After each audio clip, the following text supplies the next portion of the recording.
Hello, welcome. Let's look at the JAMB past questions, English 2018, question number 19. In questions 14 to 23, choose the option nearest in meaning to the underline.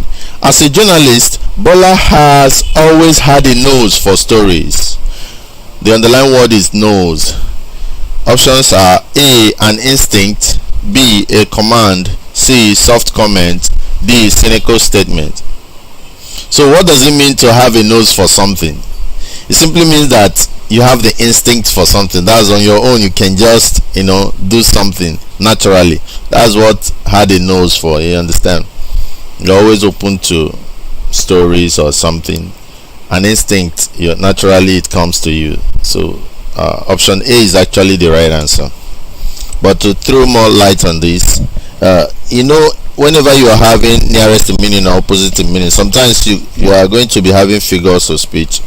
So it's not always that it has to be direct opposite, but you can be using figures of speech.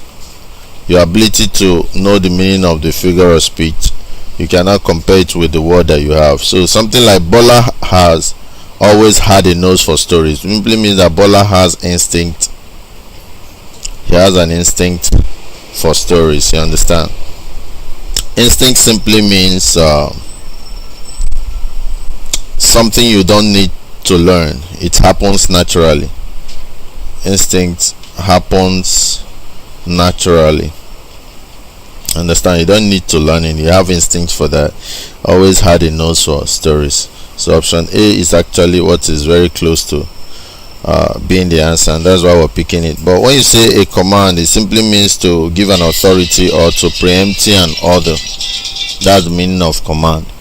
To give an authority or preempt an order. Soft comment and cynical statement, they don't really have much to do with what we have, and that's why we're picking option A as the answer. Thank you. So whenever you hear the word had a nose for, it simply means that the person has instinct for such.